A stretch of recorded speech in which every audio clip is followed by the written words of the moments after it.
All right, let's jump straight into it. Welcome to the Explainer. Today we are breaking down what is literally the ultimate tactical mismatch at the Etihad, Manchester City versus Crystal Palace. It's a classic, high-stakes battle of structural possession against pure transition efficiency. So if you're looking for the sharpest angles on expected goals, low block geometry, and deep tactical vulnerabilities, you are absolutely in the right place. Because, look, the entire match really hinges on one absolutely critical question. Can Palace's counterattacking setup actually survive City's massive 2.35 expected goals projection? It's pure offensive volume squaring off against high-speed transition strikes. Palace is going to have to be practically flawless in their low block when they inevitably have to absorb that wave of pressure. Here's our analytical blueprint for today's Explainer. We're hitting 1. Form and tactical matchup. 2. By the numbers, probabilities. 3. Lineups and key absences. 4. Fantasy targets and goal scores. And wrapping up with 5. Discipline and match prediction. Okay, let's dive into this. Section 1. Form and tactical matchup. Possession versus transition. So tactically, City projects in a 4-2-3-1. They are going to dominate the ball with Bernardo Silva and Tidjani Reinders sitting in a double pivot. Their whole job is controlling those second balls and dictating the tempo right through the half spaces.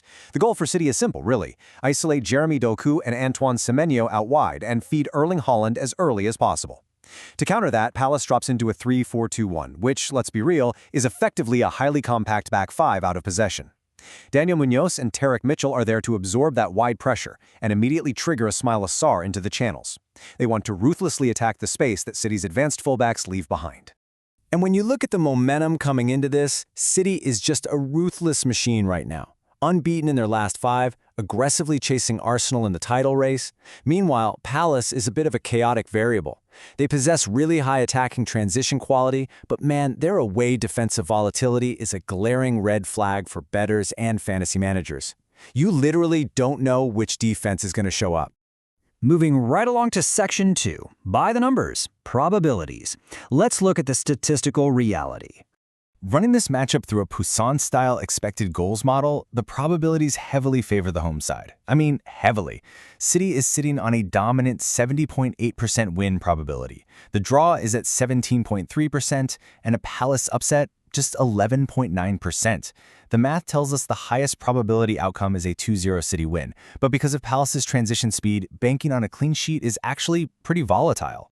The engine driving those massive probabilities is this number right here. 2.35. That is City's sheer XG projection.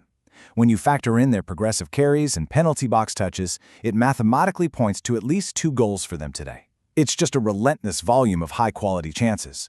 And this brilliantly illustrates the tactical gap. By contrast, Palace's expected goals sit at a meager 0.85.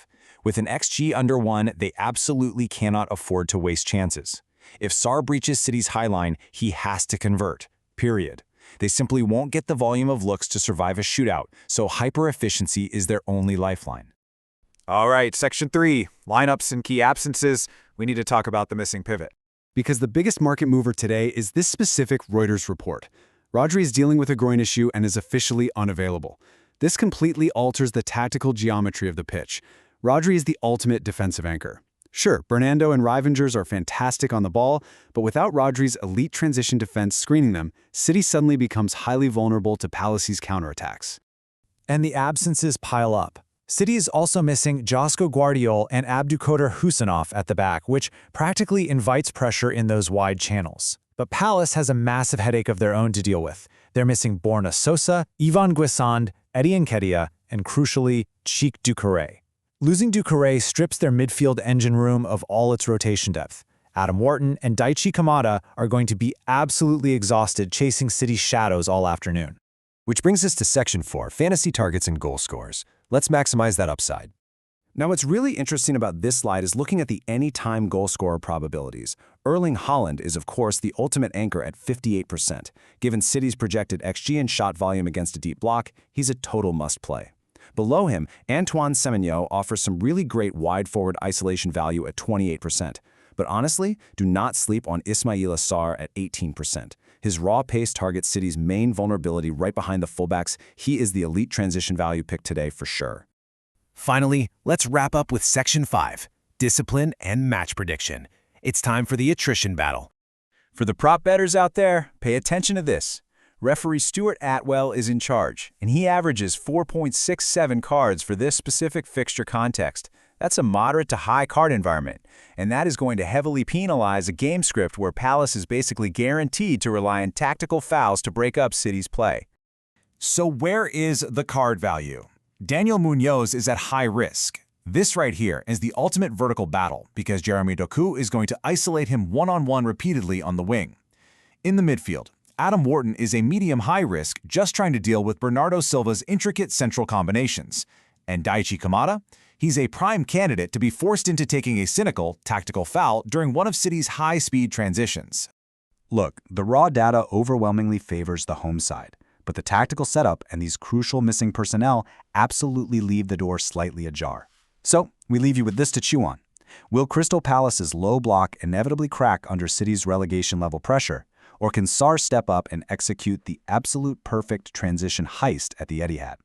Keep a close eye on those wide channels, folks. Thanks for joining us on this explainer, enjoy the match, and as always, keep questioning the data.